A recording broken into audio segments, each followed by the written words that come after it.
90s, I guess, when there was the whole Contract for America, and critics called it the Contract on America.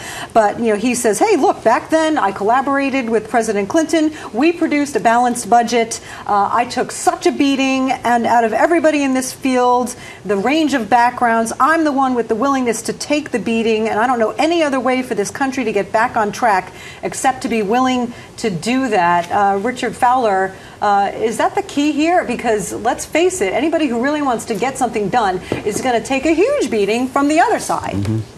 Oh, I think you're completely right, and I think that's exactly what we've seen for the past 3 years with President Obama. The President Obama has come to Washington to try to get something done, and he's taken a beating from the right, and members of the Democrats have taken a beating from, the right in the electoral box, because they said, we're coming to Washington to get something done. We're going to come to Washington and try to turn this economy around. We're going to come to Washington and we're going to try to create jobs. And because of that, he's taken a beating. Nancy Pelosi's taken a beating for that.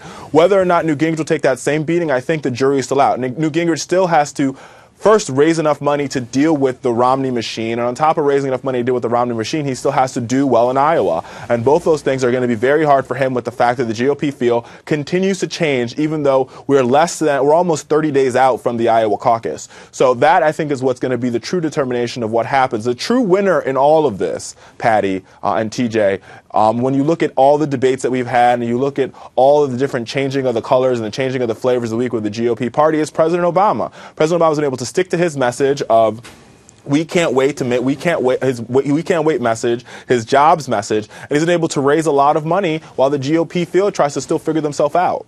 All right, well, let's talk about President Obama. There's an article in today's New York Times